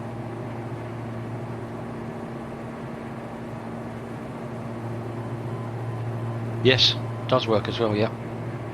Oh god, I wish I'd have known that. Last 9 months I've been trying to find the function and then the F12 key. What is it? Backspace? Backspace works fine. So, Rafi, are you with us? I think Rafi's with us. Semi round Texas. Perhaps is with us too. Not fully convinced. I think Rafi is. I recognise the name. Anyway, we're all flying in the same general direction, so the likelihood is yes. My mouse just froze and everything's... yeah, I've got problems here. Oh no, is that Tango? Yep, Tango.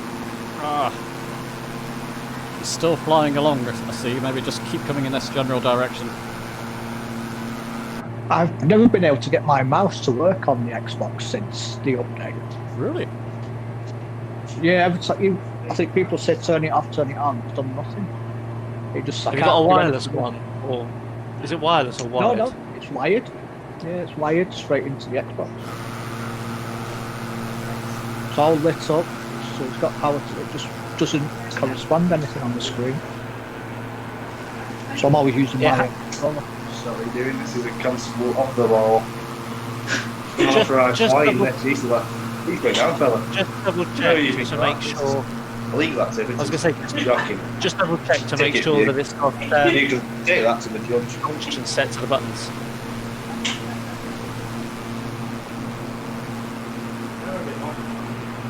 Well, yeah, do you know when you go into the menu, it shows what riffles are connected up. Yeah. It shows that the mouse is there. But Does it show that? On the mouse, I was going to say, does it show that it has any settings allocated to any of the buttons or the movement or anything like that? It does. Yeah, it's got everything there. Strange. When you press the button or press anything on the mouse, nothing comes it up. shows. You don't get a don't get a cursor or anything. So I'm always stuck with just using the controller instead to. It might be worth. Have you tried setting up a new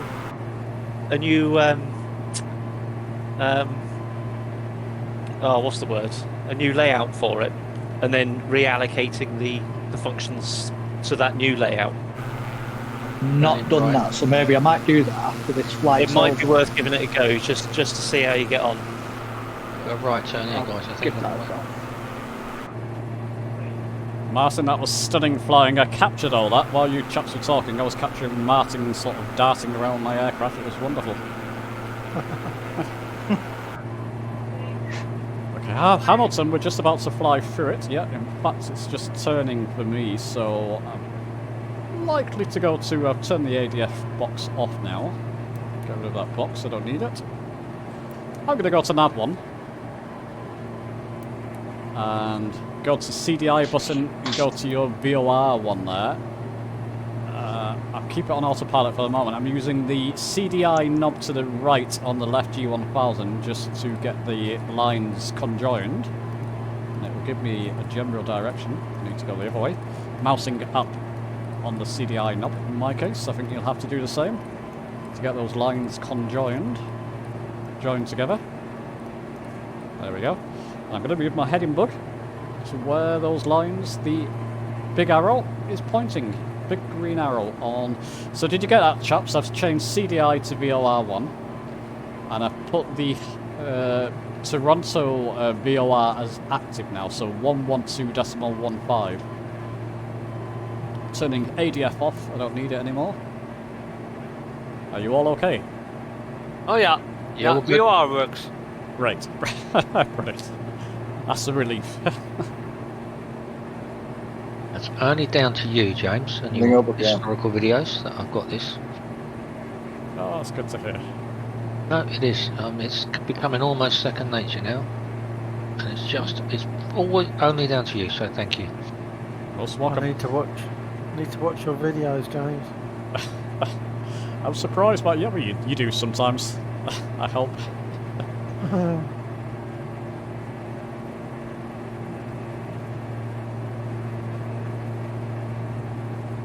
But I remember with Flight Sim 2, what kind of navigation was that? That was VOR to VOR flying, wasn't it? It's slightly different. The old very first Flight Sims.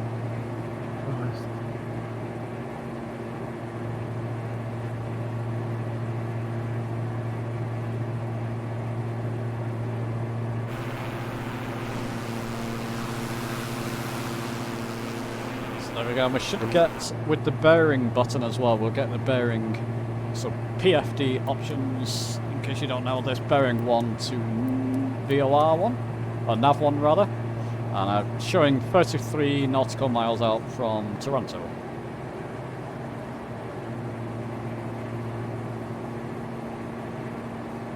'06 left's got an ILS of, oh god, it's difficult, they're so close together, 109.1 I think. 109.1, but there's 6 and left and right are so close together. Hold on. Yeah, it is 109.1. 109.1, yeah. I can't see, this little map is so tight on those, I can't see the 109.1. So I'm setting that up in my standby. 109.1, yeah. Might as well. 3,000 feet for your initial fix on the ILS. Oh, is it? Okay, so we're about to climb a bit. Climb up. So just setting my autopilot altitude 3,000. Cheers, Alan. Cheers.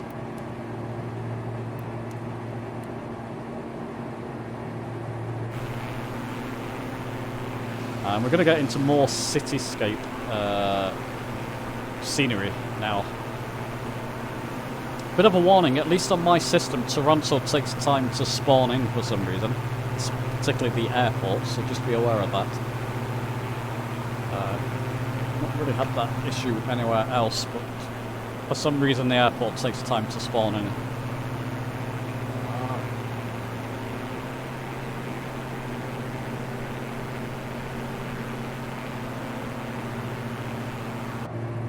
Go full throttle, overrev my engine and catch some of you guys up.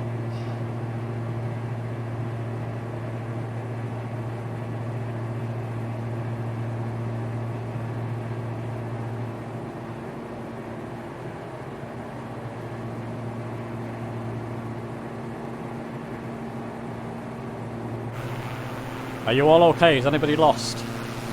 No, you're all still there. I just spawned back. I'm right behind you, James. I see, yeah. Still the mouse ain't working. LS, they lost.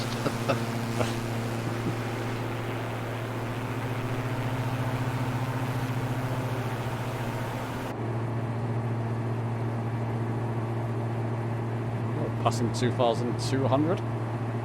166 knots at the moment, but I do have my throttle full in.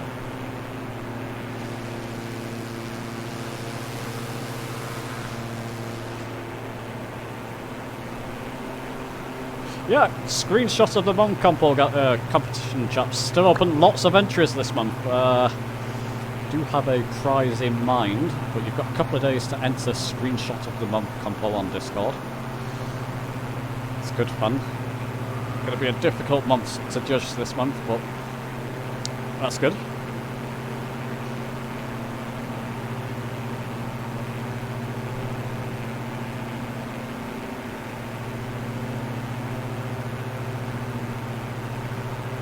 Don't get overexcited about it. It's just the concentration on everyone is. Oh yeah. It's your fault.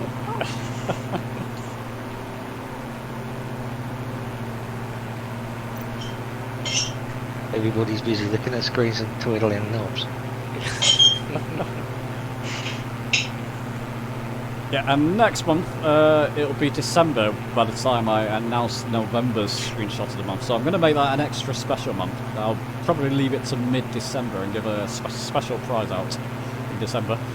This month will be special in its own way too. Yeah, but December, yeah, so November's competition, I'll announce that in December, mid-December, and give out a special prize.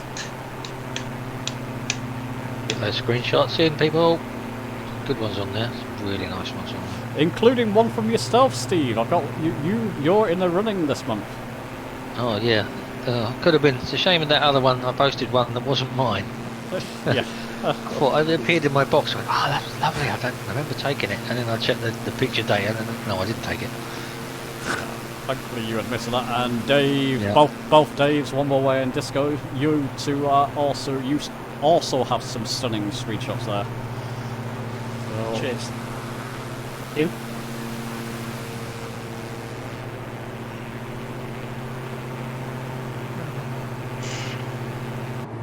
there's a couple more people, but I'm going to leave that until I've decided. I need to come off this and then change my heading.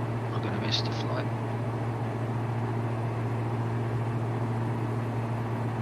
Let's give this ILS a go. Are we too far out? Yes. Oh no, it's picked it up. Hoping it's the right ILS, Steve.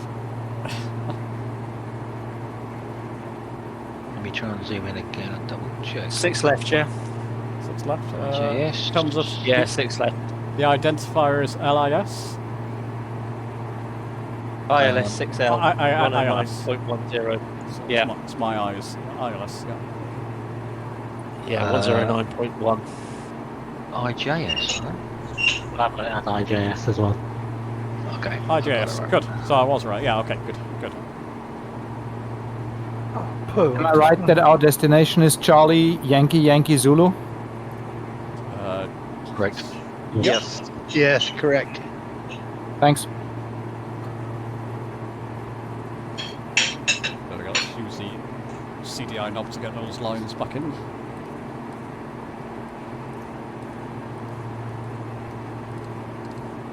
I'm turning this the right way. Come on, James. You taught us this stuff. I know. No pressure. Bruce, for me, I've just run out of fuel. Oh no. Damn. Right, let's try Oh, again. what's happening here? Let's try. Never run out of fuel before. Let's keep it there for now.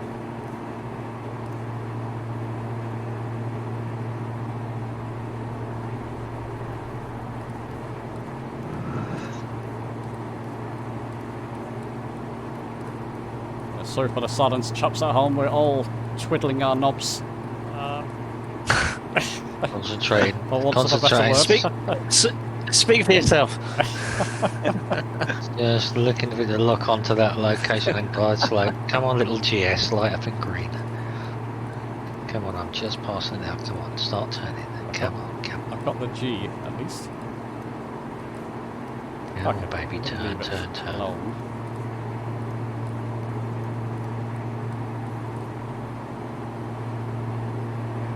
Oh, I got fuel and I'm back in the air again. Nice. Oh, There it is. dear. Oh, she's turning. Oh, and the quarterback has scored. It worked. I'll have to do a video on the Y and the 8 key. That'll be quite a long one.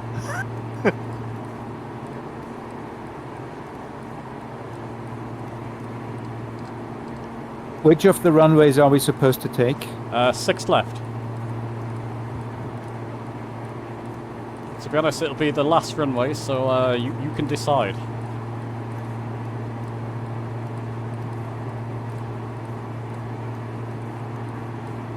Oh, you know what? The autopilot's going to pick it up. It's fine. Okay, the way I'm coming in, it's going to be 6 left, 6 right, 28, 27, across the board. No, okay, on. Approach mode will be on your right, G1000, by the way, the approach button. Yeah, I could have used that before, couldn't I? Yeah. I could have had that lock onto vectors.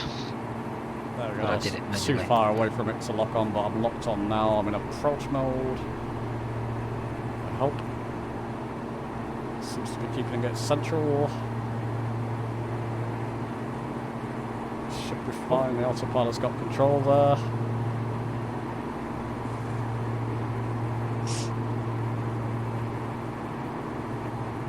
I thought, I've got fuel. It's gone quiet. Slow What's down. going on? I'm going down again. Oh no!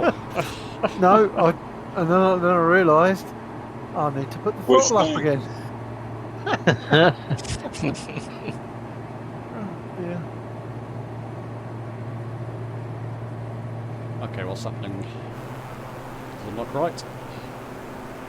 Put the autopilot up and head back towards. You're a brave man. No, it was sending me, it was going a bit screw whiffy.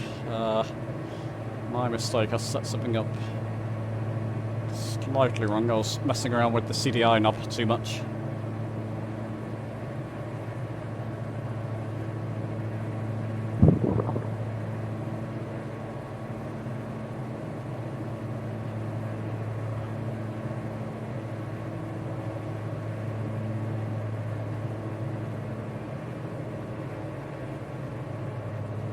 Yeah, you'll find if you go for the Kodiak, James, you'll find it's really reliable and seems to do what it's supposed to do now. Oh, okay. It's almost, I mean, it's just a breeze for me. So for you, it's you could do it in your sleep. You know, you don't have to wake up. Yeah.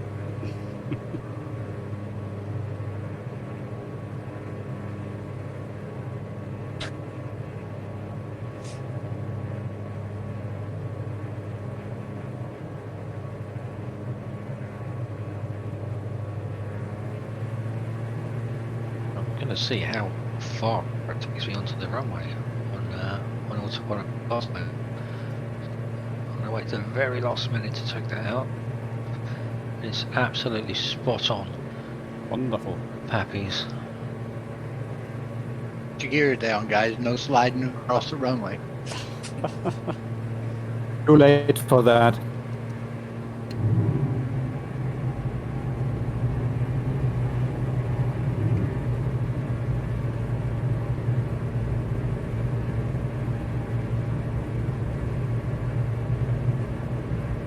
Ah, you're all gonna get down before me, it looks like.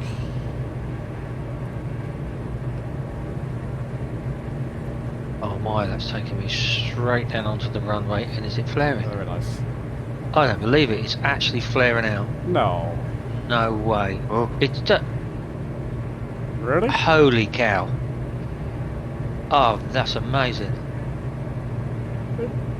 Seriously, Steve, it doesn't flare. Yeah, absolutely seriously. I did touch the controls, it went down, Oh, and it's it a got Kodiak, down, and it isn't it? flared Fine. out beautifully, down to about 65 knots on the Kodiak. Oh wow, I've never had that before. Wow. Oh wow, Okay, that's a must that try was a then. beautiful landing too. Oh, unbelievable. Well, yeah, anybody else who's got the Kodi, I got one. I'm coming in now. stick it on ILS and just leave it. As long as your speed's good. That's with the That new was update, done. right? No, I haven't got the brand new one yet. I updated it a couple of weeks ago.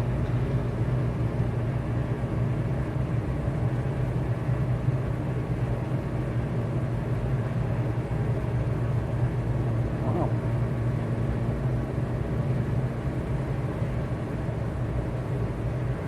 So there we go, I coming didn't in. expect it to flare out.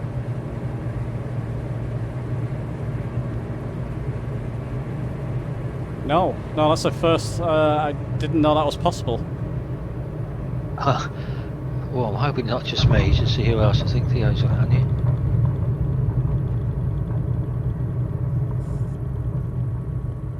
So there we go, down, down, all manual. Manual. Yeah, I did a manual, yeah, my ILS was messing up, it was just sending me in circles eventually. But I was playing with too many controls. Can we catch anybody? We got Disco Dave just behind me now, Tangle coming down, we got Martin coming in. So I'm catching a couple of you at least. Lovely approach there, Martin.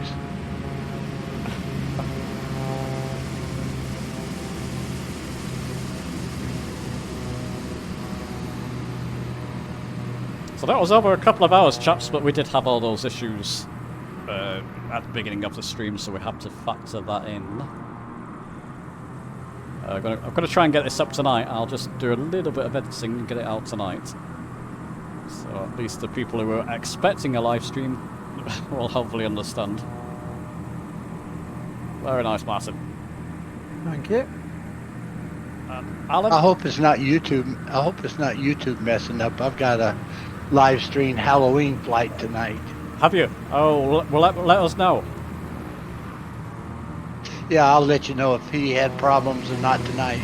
Yeah, I've a feeling I've got to reinstall things on their PC, do a full reinstall, basically, because a few things are pausing where they didn't pause before. Well, he was having problems with Flight Sim Realistic. That's why I asked if you had it on. And once he turned that off, it started working better. So it could be other things too. But it's interesting, isn't it? As soon as I stopped YouTube, as soon as I came out of it, we could hear each other perfectly again. Everything was behaving. And it's never done that to me, even when I've had terrible internet. And at the moment, I've got very strong internet here. I'll let you know how the night goes. If the night's messed up like today, oh, it'll be miserable. Yeah, oh, I can imagine. Wait for you coming down there, Alan. 800 feet passing through.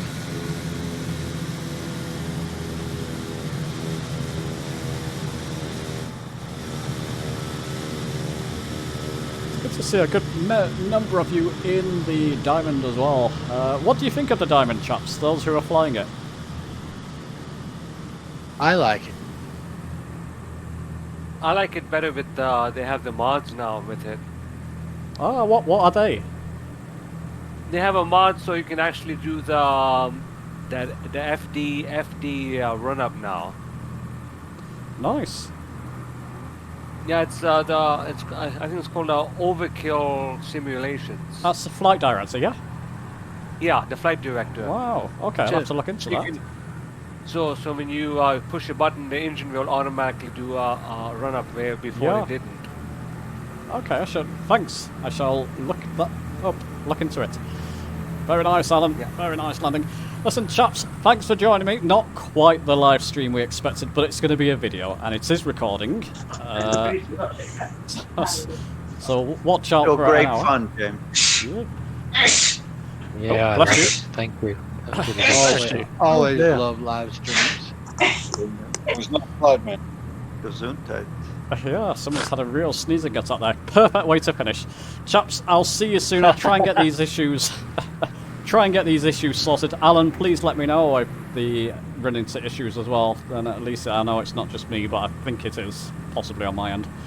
Possibly. Will do. Okay. Thanks so much, James. And take care. See you soon. Thank you, buddy. Thanks, James. Hi, James. Yep. Thanks, James.